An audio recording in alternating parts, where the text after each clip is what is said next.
Quelle est l'origine de votre personnalité? On a fait une première partie avec Cécile Flora où on a été voir le fait que notre personnalité, ben, elle se construit, elle répond à des stratégies qui fait qu'on devient telle personne et pas une autre. Et dans cette seconde partie, j'ai envie d'aller un peu plus loin avec toi.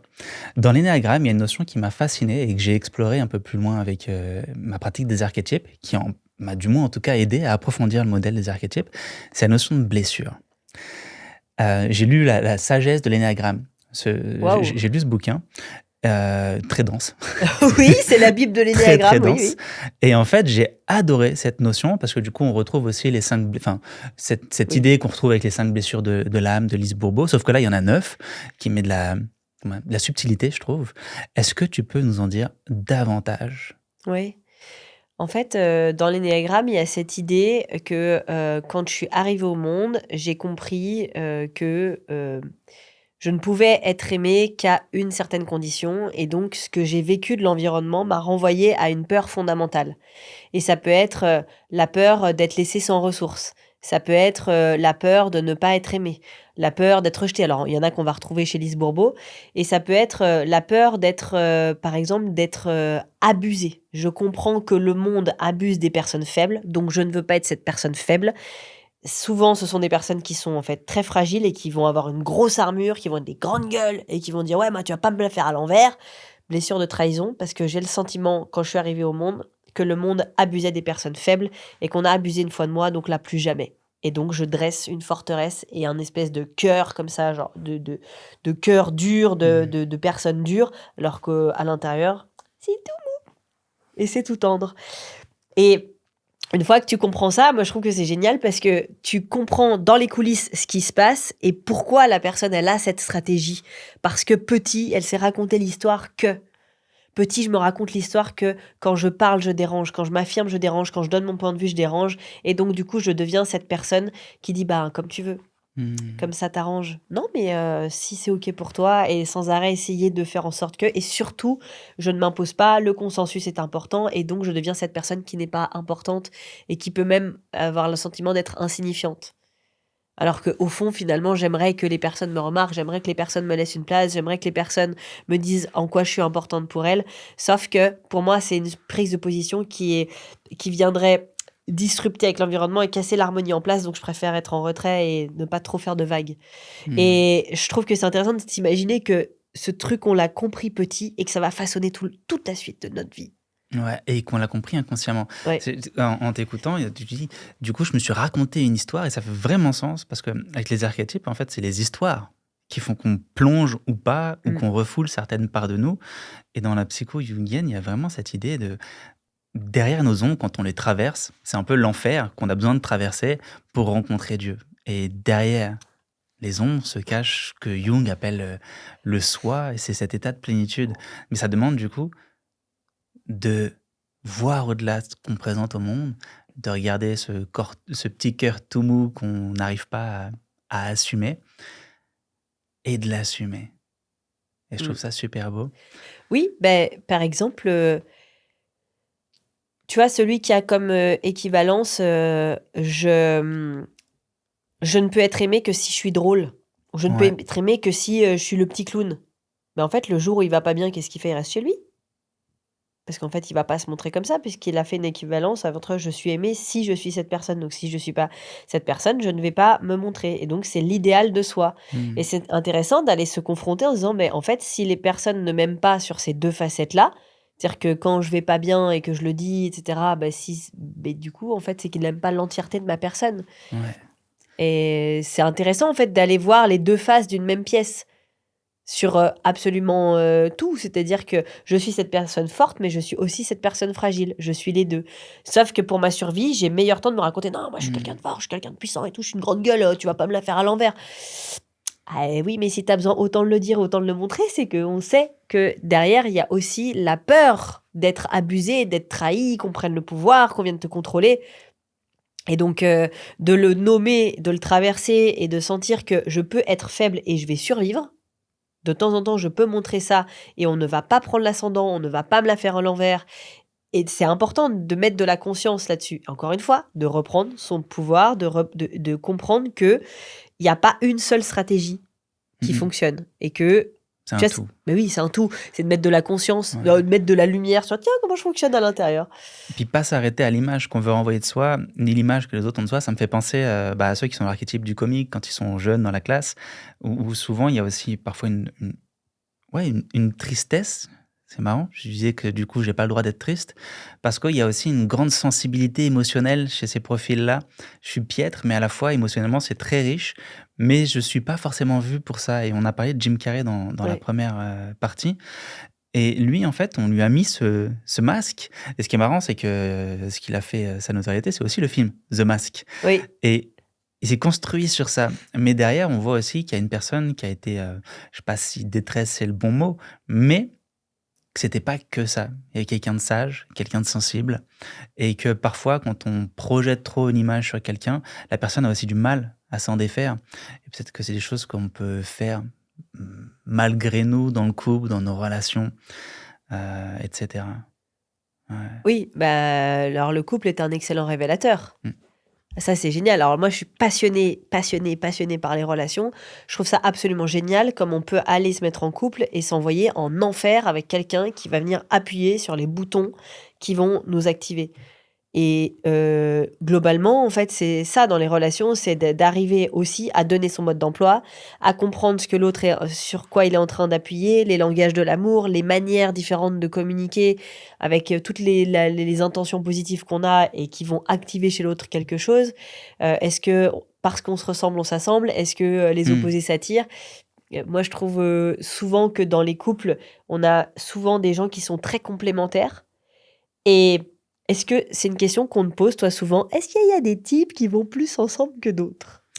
Au début, Ouais, OK. mais pas là. Parce qu'en fait, dans les archétypes, il y a vraiment du coup, c'est une plénitude. Ouais. Et les archétypes, cette phrase que je dis beaucoup, c'est: «Derrière ce que tu caches, se cache le cash» quand tu es entrepreneur. C'est, par exemple, mon comique, mon statu quo, le fait d'aller vers les gens, c'est très peu développé. Mais à partir du moment où j'ai tissé le lien, où je me suis mis à, par exemple, dans mon entreprise, faire du setting, aller parler aux gens, aller vers, c'est là où des choses se sont débloquées. Donc derrière ces parts de toi que tu malmènes, ben, il y a aussi un vivier d'expansion et quelque chose à nourrir. Et donc moi, c'est comme ça que je le présente avec le couple. Je fais, bah, peut-être que toi, tu es dans le sage, tu es aussi un peu dans le statu quo, tu as besoin de stabilité. Puis, la personne avec qui tu es, elle est plus dans l'explorateur, elle a un grand besoin de liberté, c'est une créative aussi. Et la question, c'est plus, comment je vais permettre à mon partenaire de se nourrir avec qui je suis? Comment je vais lui permettre d'avoir un terrain d'expansion? Avec ma chérie, bah, quand elle a accouché, elle s'est, créatrice magicienne à l'époque. Moi, sage, magicien. Donc on se rejoint sur le deuxième dominant, ça c'est cool. Mais sur le premier, pas du tout pareil. Et après l'accouchement, il y a eu une période qui était compliquée, il y a eu des complications. Et l'archétype de l'innocence, ce besoin de sécurité est pas trop actif chez elle. Mais vu qu'il y a eu complications de la santé, et cetera, l'archétype d'innocence s'est activé.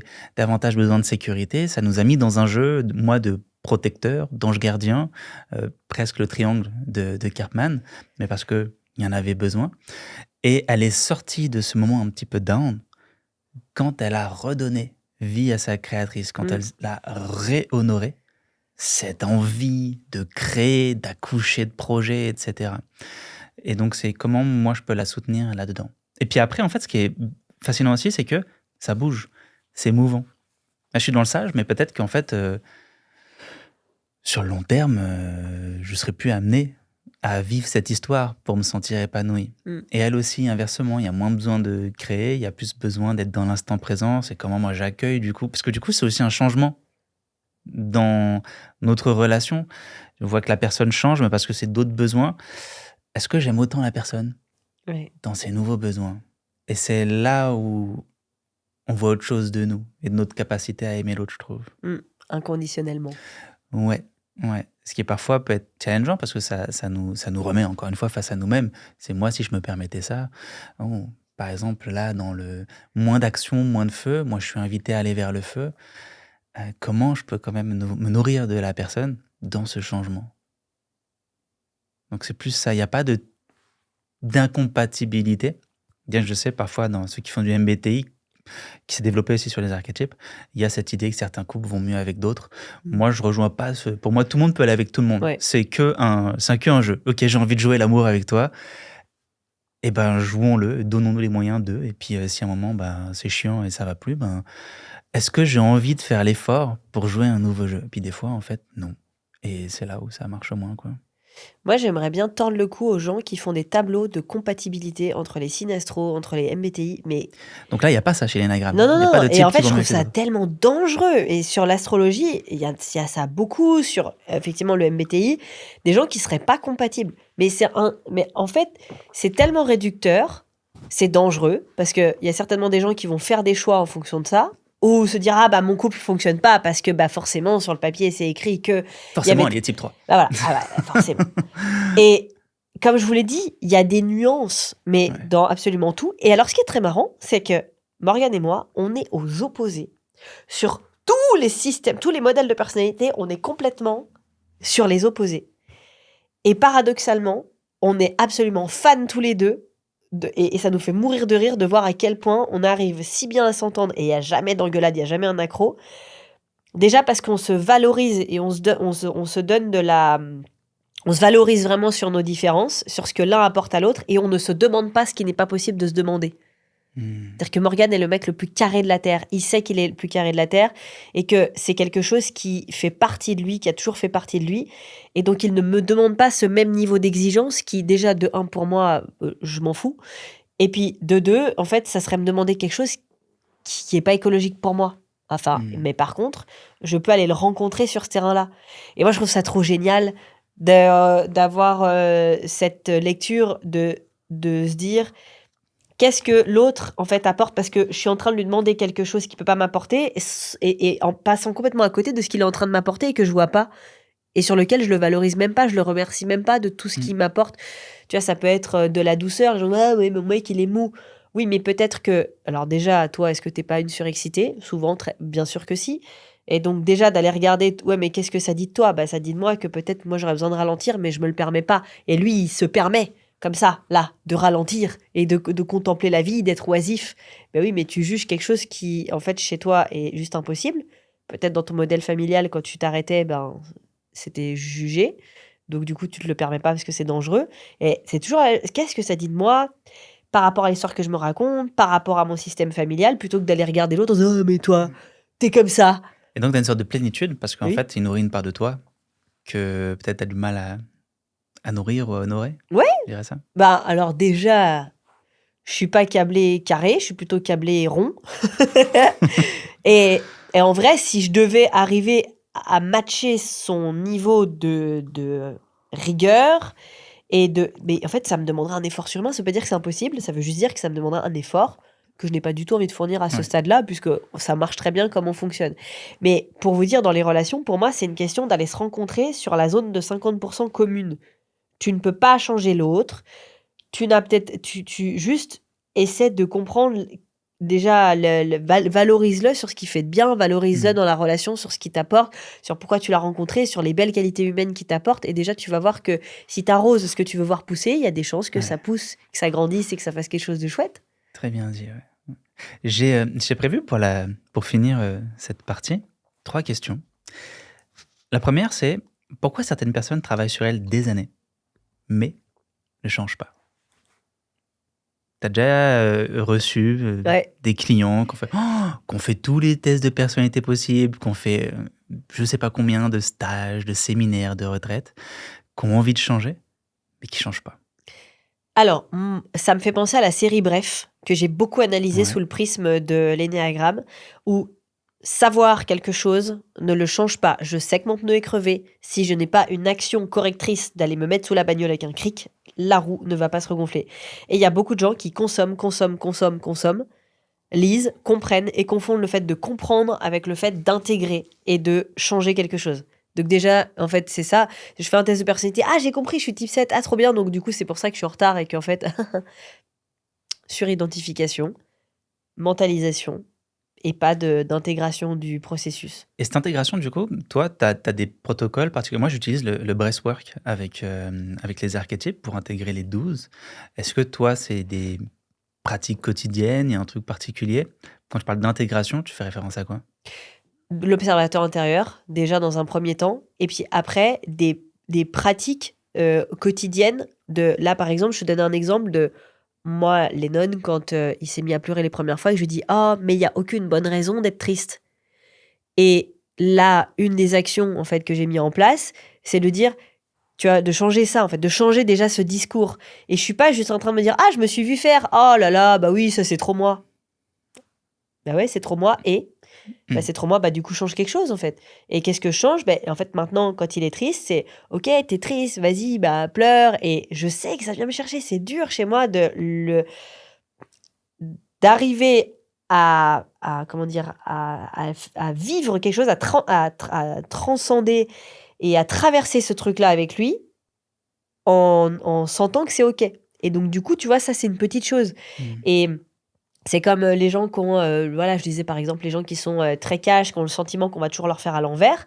C'est dire: «OK, pars du principe que la personne qui est en face de toi te veut du bien. Qu'est-ce que ça change?» Et moi, ce que j'aime bien, c'est faire des espèces de switch mentaux et d'aller expérimenter la chose à un autre niveau. Et je dis tout le temps que la chose se règle à un niveau différent de là où elle s'est créée. Et donc de comprendre ne suffit pas. C'est-à-dire qu'apprendre l'énéagramme dans un bouquin, c'est comme apprendre le tennis avec une vidéo YouTube. Globalement, ça fait pas grand-chose. Donc, les pratiques, pour moi, ça passe, par le corps, par l'expérimentation, par le fait d'avoir des, retours. Et c'est pour ça que moi, mes stagiaires, sans arrêt, c'est je leur, fais un petit jeu, c'est, «vu en train de». OK, et du coup, qu'est-ce que tu vas faire de différent, tu vois? C'est vraiment sur des C'est vraiment actions, une finalement. thématique d'incarnation, quoi. Ouais. Comment j'incarne ça? Ouais. Ouais, je trouve qu'on en revient beaucoup de développement personnel. Il y a ceux qui rentrent dedans, puis ceux qui sont là depuis un petit moment et qui: «OK, j'ai vu, en fait, tout ça», mais je m'aperçois, en fait, que j'ai pas besoin d'apprendre plus de choses maintenant, j'ai besoin de réussir à incarner dans la matière et ça fait un lien avec ce que je voulais aborder avec toi juste après, c'est les vraies transformations de nos clients. D'où est-ce qu'elles viennent? C'est quoi les plus belles transformations que tu as pu voir avec des personnes qui ont réalisé: «C'est ça mon type de personnalité». Moi, avec les archétypes, en fait, vu qu'il y en a plusieurs d'actifs, ben, c'est surtout: mais je capte en fait pourquoi j'arrive pas à aller là. Parce qu'il y a un archétype qui est activé et en fait, il y a chacun va dans sa direction et donc ça crée de la tension. Donc ça va mettre déjà beaucoup de clarté sur ce qui se joue à l'intérieur. Tu parlais tout à l'heure de: «J'ai besoin de me sentir rassuré». En prenant je sais plus quel exemple, bah, c'est vraiment ça. Tu as une personne qui ont l'archétype de l'innocent qui est très activé, le magicien aussi. Donc ils sont là pour transformer certes, mais en fait, il y a aussi un énorme besoin de sécurité avant de me montrer, avant de prendre la parole et donc à partir du moment où l'innocent, il est safe, le magicien, il a toute sa place. Dans la clarté, moi, je trouve qu'il y a la transformation. Tu en as toi? Ouais. En fait, j'ai eu une, dame qui, devait avoir, 35 ans. Et pareil, tu vois, une grosse dure, grande gueule, l'accent du sud. Et elle me dit: «Ouais, moi, c'est cash, noir, blanc, tout ça». OK, donc je l'ai en formation. Génial. Une personne vraiment, mais hyper solaire, hyper lucide sur son fonctionnement. Trop bien. Et au cours de la formation, elle dit: «Ouais, j'ai des problèmes avec ma mère, on se comprend pas». Et donc déjà, je vois au fur et à mesure de la formation, elle comprend comment fonctionne sa maman. Et là, commence à venir un: «Ah, OK». Donc déjà, j'avais plaqué sur elle un: «Mais c'est pas possible, elle se laisse avoir, elle est trop gentille». Donc qu'est-ce que ça activait chez elle? Le fait que elle a tellement peur qu'on abuse d'elle qu'elle comprend pas pourquoi sa mère, elle, Mmh. s'ouvre à ce point-là et dans une telle ouverture. Et donc en fait, ça vient l'activer. Donc elle se met en colère contre sa mère: «Mais c'est pas possible, mais t'es trop gentille, mais on va te marcher dessus», et donc en fait, elles étaient en confrontation. Une année plus tard, une dame de 70 ans s'inscrit à ma formation. Je comprends que c'est sa maman. Elle se forme et là, même truc. Purée, je comprends ma fille. Waouh! Et là, je l'ai eu au téléphone, elle m'a dit: «Mais dis à tous tes clients qu'il n'est jamais trop tard. On s'est enfin réconcilié avec ma fille». Elle me dit: «Tu te rends même pas compte. Maintenant, je peux mourir tranquille, en fait, avec ce qui s'est passé. Mmh. Je comprends ce qu'on ne comprenait pas l'une de l'autre et d'où ça venait. On n'arrivait pas à comprendre d'où ça venait». Et parce que l'une et l'autre s'activaient. Et j'adore le cadran d'Hoffman pour ça, c'est que l'allergie que tu as envers quelqu'un, c'est l'excès d'une qualité que tu aurais besoin de développer pour éviter de tomber dans ton piège. Donc, forcément que quelqu'un qui a peur, là, l'allergie, c'est: «Ah bah, ma mère, elle est beaucoup trop gentille». Mais la gentillesse, c'est l'excès de quoi? Et en fait, qu'est-ce que toi, tu aurais besoin de développer, mais que tu développes pas parce que tu te dis: «Mais jamais de la vie, moi, si je suis gentil, on va abuser de moi. Donc je vais surtout pas mettre les pieds là-dedans». Et donc très souvent, on fait un amalgame. C'est comme celui qui a peur de déranger et qui prend pas beaucoup de place. bah, il se dit: «Ouais, mais m'affirmer ou donner mon point de vue, c'est, être autoritaire». Il fait souvent un amalgame entre être autoritaire et s'affirmer et l'affirmation de soi. Parce qu'il a eu souvent un parent qui était autoritaire et donc du coup, je veux surtout pas être comme ça. Donc, Mmh. j'y mets même pas un pied. Je vais même pas tester ça une seule seconde et c'est exactement ce qui se joue entre les 2. Moi, je veux pas être comme ma mère trop gentille. Non, mais moi, je veux pas être comme ma fille, fermée, et dure. Alors qu'en fait, les 2 voulaient exactement la même chose, c'est une meilleure relation. Et ça, moi, ça m'a trop touchée. Je me dis: «Elle a 70 ans, elle est venue à ma formation». Et là, aujourd'hui, elle s'entend et à chaque fois que je partage, des témoignages, sur elle, je pense elle like, elle me commente en mode: «Ah ouais, ça c'est nous et tout, et c'est trop cool, c'est trop bien» et je sais que ça a perduré dans le temps, tu vois? Ouais, pacifier la relation, Et pareil avec les enfants, j'ai les mêmes histoires de parents-enfants, mais ça fait des années qu'on tu vois, le parent, qui dit: «Il y a une manière de faire, en fait. Tu rentres de l'école, tu fais tes devoirs, après tu t'amuses». Mais ça fonctionne pas avec un archétype comme moi, par exemple, ça.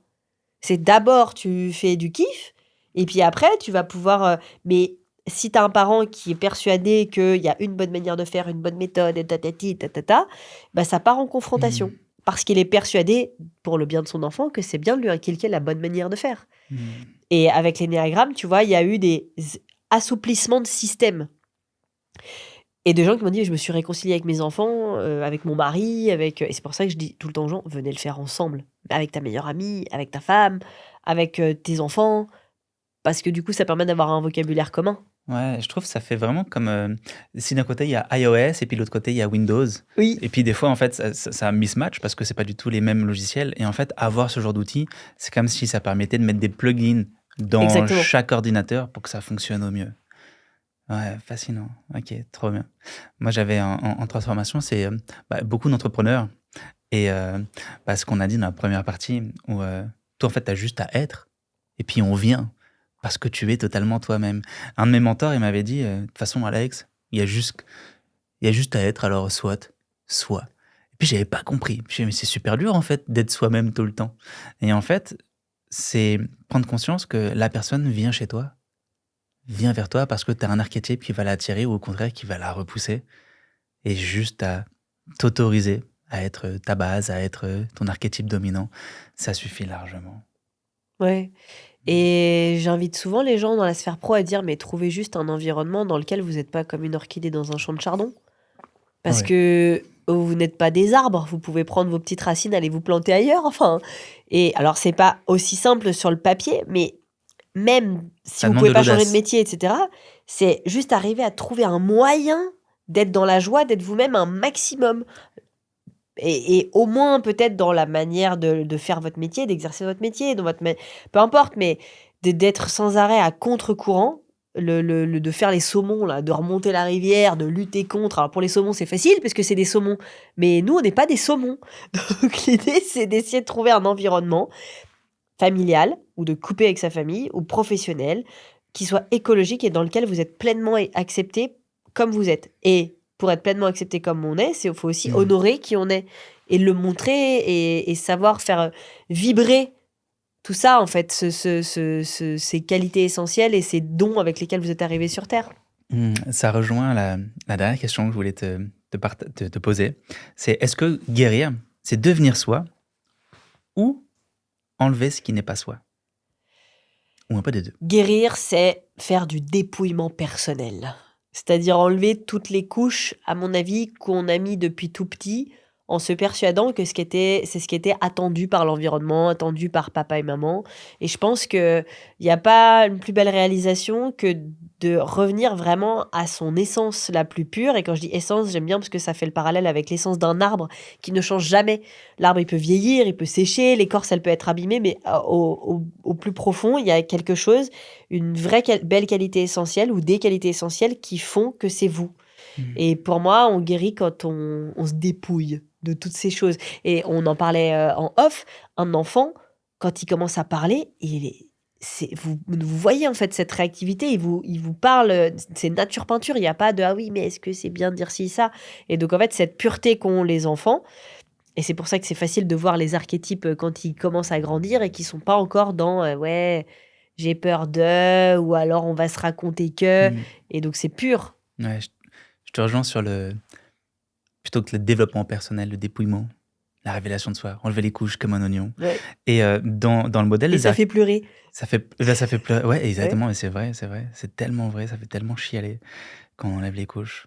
Et dans les archétypes, au centre du modèle, on a ce soi qui, qui est aussi une expérience transcendante qu'on fait de soi à quelque chose de plus grand, un peu comme Jim Carrey utilise beaucoup, je, je le cite beaucoup, mais il nous dit, c'est quoi cette, c'est quoi cette poussière sur laquelle tu as construit la perle? Et la perle, c'est ton identité. Et la poussière, tu parles d'essence, pour moi c'est ça, c'est peut-être cette essence divine, ce truc qu'on a du mal à nommer. Au centre du modèle des archétypes, du coup, il y a le 13e, il y a le soi, c'est comme en astrologie où toutes les planètes Mm. tournent autour du soleil. Et en fait, Jung nous disait aussi ça, tous les archétypes tournent autour du soi, comme les planètes tournent autour du soleil. Est-ce que dans l'énéagramme, il y a aussi ça? Il y a un point zéro?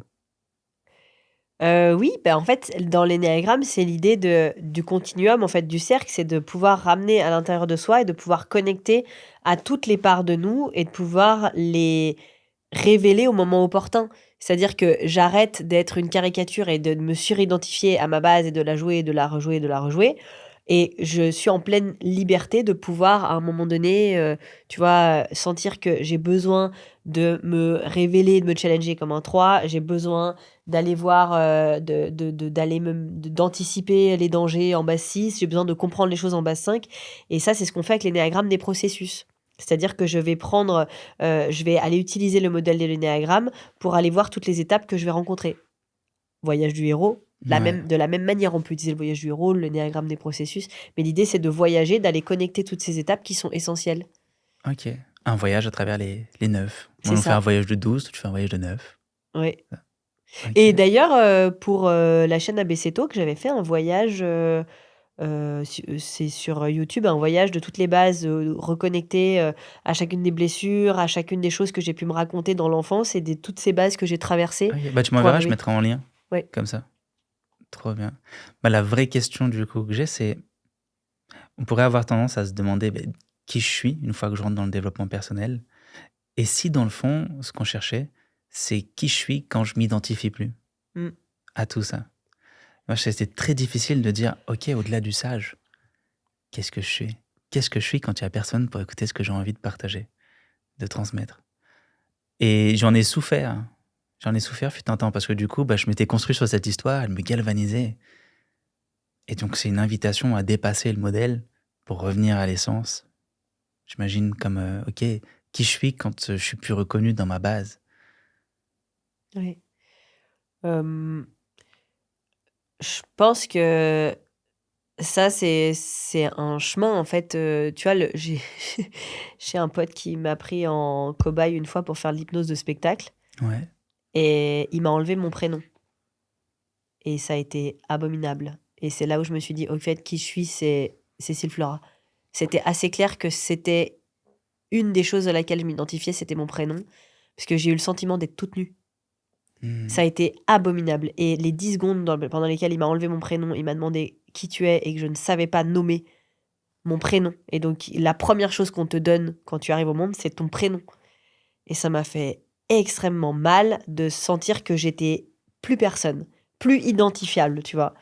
Et donc, je pense que c'est déjà un bout de la réponse. Mmh. C'est bah, une somme de lettres qui façonne un prénom et donc une identité, et donc déjà un chant, une mélodie, quelque chose qui va résonner dans la tête des gens quand on pense à un prénom, ou quand on le Ah, nomme. Et donc, je pense que une des premières choses, c'est ça.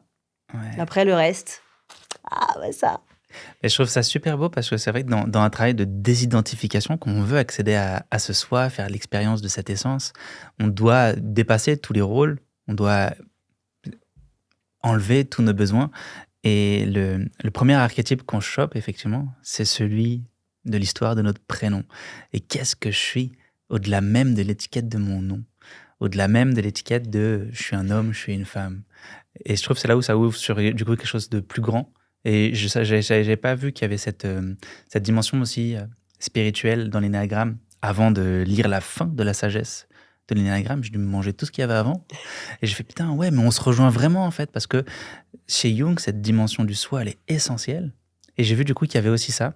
Et je trouve que tous les outils de connaissance de soi, du coup, les plus complets, elles restent elle ouvre la porte, en tout cas, Ouais, à quelque chose de beaucoup plus universel que le modèle. Et je trouve que c'est sain parce que du coup, on en prend conscience que c'est qu'un modèle. exactement. Et on va finir sur ça.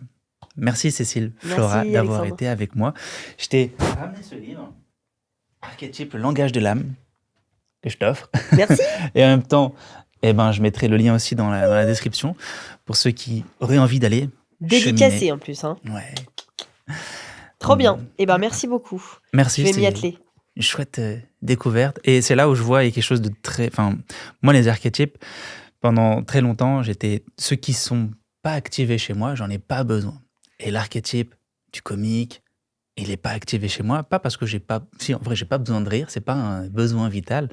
Et en fait, je vois les personnes qui sont pétillants, qui sont colorées, bah, en fait, ça me fait beaucoup de bien, tu vois. Et en fait, je vois à quel point bah, ton énergie me nourrit, parce que aussi, c'est quelque chose que j'ai pas nourri chez moi. Et je vois beaucoup chez les clients que je peux avoir, des personnes qui sont dans l'archétype du magicien. Donc, tu es là aussi, je l'ai aussi. On est là pour apporter une transformation.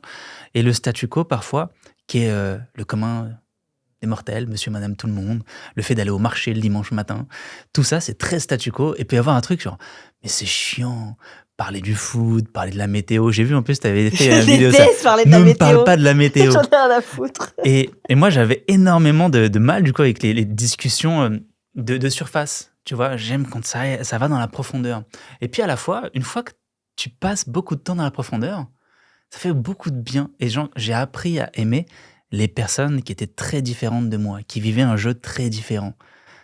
Statu quo, comique. Et là, je vois à quel point bah, ton énergie vient nourrir la mienne parce qu'elle est peu Mm. activée chez moi. Donc on a tous quelque chose à s'apporter et je trouve que c'est ça qui est beau Au avec moment les où tu as modèles. dit j'ai pas besoin de nourrir, c'est pas un besoin vital, j'ai eu le sentiment que ça a créé un bazar à l'intérieur, genre ça m'a choqué.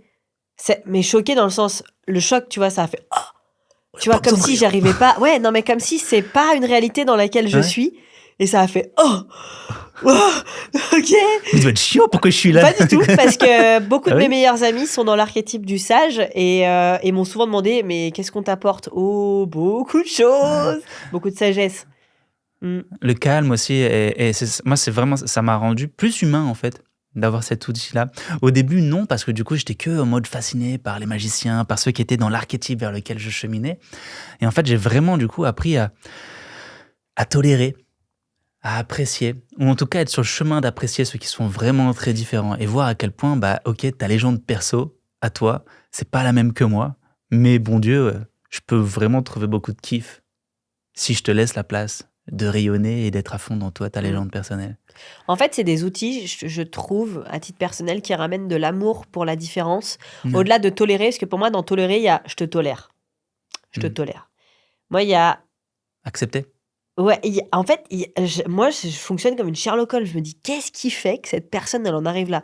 Tu vois, par exemple, moi, j'ai regardé l'autre jour le documentaire de Donald Trump. Ça me fascine. Je veux savoir qu'est-ce qui, dans son histoire, fait qu'aujourd'hui, il en est là. Ça peut être lui, ça peut être peu importe, Marilyn Monroe. Moi, je suis fascinée par les biopics parce que je veux comprendre qu'est-ce qui, dans ton histoire, ou la suite de toute l'histoire, fait que t'en arrives là. C'est pas tant, ah, c'est une bonne personne, mauvaise personne, on s'en fout. Parce qu'on voit bien que en fonction du chemin que tu as, des chemins que tu as choisis à un moment donné, bah, on arrive à ce résultat-là, mais on aurait pu arriver à un Mm. résultat complètement inverse. Et c'est ça qui me fascine. Et donc, du coup, d'une certaine manière, c'est comme si ça me ramenait en amour pour les gens, quel que soit ce qui se passe, parce que ok, je comprends ce qu'il y a eu dans les coulisses. Ça veut pas dire que je te tolère dans mon champ. Il y a des gens qui ne feront jamais partie de ma vie.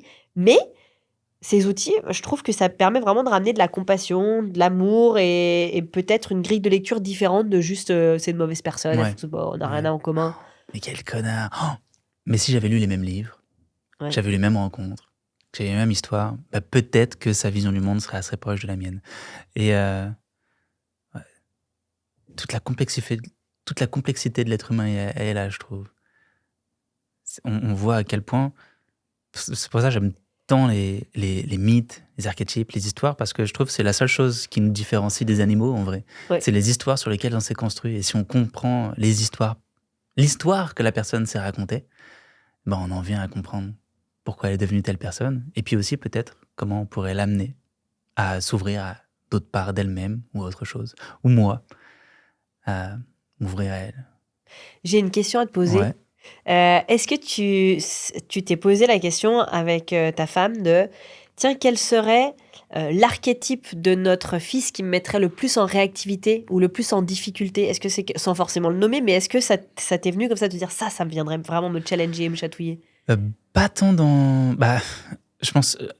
En vrai, on s'est pas posé la question, mais s'il était très statu quo, en mode pas forcément d'ambition, bah allez, je vais faire un truc très lambda, tu vois, sans ambition. Moi, j'aime bien, j'ai cette idée de, on crée une dynastie, on est ensemble, et je trouve que les familles de demain, dans le monde dans lequel on est, cette notion de dynastie, elle devrait revenir au centre. Avant, il y avait une culture familiale, et je trouve qu'elle s'est un peu perdue. Avant, le père, il avait une certaine autorité, puis après il a été remplacé par la télé, puis il n'y a plus de culture. Moi, c'est quelque chose qui m'a manqué, une culture familiale. Et j'aimerais qu'il y ait une culture qui le galvanise. Et du coup, de facto, peut-être qu'il n'ait pas les mêmes archétypes que moi, mais qu'on aille dans la même direction. Et quelque chose, ouais, qui me triggerait, entre guillemets, c'est peut-être que on soit sur des chemins qui sont totalement différents. Si t'es dans l'archétype du statu quo, peut-être. Si je prends la process.com, moi, les profils énergiseurs, promoteurs, tout ça, c'est très très haut chez moi. Et à la fois, je sais que la plus belle vue est au dernier étage. Donc, si je vais là-haut, ça va me servir. Et à la fois, je me suis dit, j'aimerais bien qu'il ait ça. Et à la fois, qu'il n'y ait pas que ça. Sinon, ça va être énormément d'énergie. Et là, je m'aperçois, j'ai l'impression qu'il va vers les profils qui, moi, sont très hauts dans mon étage. Donc, je vois que ça va me nourrir. À voir, parce que du coup, En il y a d'autres jusqu'à... termes, ça me challenge, ça me fait chier. Non, ça me nourrit, on dit dans le développement personnel. Ça me Non, nourrit. en vrai, ça me fait pas encore chier tout de suite parce qu'il parle pas. Mais peut-être que quand il va parler, ça va être une autre On paire fait de un manches. podcast dans 2 ans. Donc non, il n'y a pas forcément d'archétype qui pourrait on va dire, ça me prendrait plus d'énergie. Plus ça. Ok. Mais après, ouais, faut qu'on en reparle dans 2 ans. Hmm. Et toi? Eh ben moi, c'est une question que je me suis posée parce que moi, j'aime bien anticiper, penser à plein de trucs, etc. Et en fait, je me suis dit, ok, quel serait l'archétype dans lequel pourrait être mon enfant et qui viendrait me challenger? Pas que je n'aime pas, mais qui serait le plus dur pour moi de cope with, quoi. D'arriver à ce qu'on se comprenne sur le... Et je me suis dit, si il était à fond dans le centre-cœur, par exemple, je pleure mais je sais pas pourquoi, parce que moi j'ai besoin de comprendre pourquoi, et que je pose beaucoup de questions et que j'ai besoin de beaucoup mentaliser. Et si c'était quelqu'un qui juste est énormément dans le centre-cœur et un peu à avoir des états d'âme que je ne comprends pas pour des raisons rationnelles, ça serait quelque chose de très compliqué. Et du coup, en anticipant ça, je me suis dit, bon, la vie va certainement m'amener sur le chemin, ce genre de choses. Et je me suis dit, ok, à quoi je dois faire attention? Qu'est-ce que je peux, comment je vais pouvoir accompagner ça si ça arrivait? Et donc, tu vois, encore une fois, c'était de me dire comment je peux faire attention à ça, et comment je pourrais l'accueillir un maximum. Ouais. Et voilà, c'était encore une fois, tu as des projections, mais je trouve que c'est intéressant de regarder le dragon en face en disant, ok, ça serait la chose la plus dure pour moi. Et du coup, si ça arrive, qu'est-ce que je fais? Qu'est-ce que je peux... Voilà. Ouais. Après, on fera du mieux qu'on peut et le reste... On en parle dans 2 ans. Ouais. Merci d'avoir Merci à accepté toi. mon invitation. Et puis, au plaisir, je mets le lien, tu m'envoies l'ABC Ouais. Talk, etc. Et je mets tout en description. Voilà. Top. Merci. Merci.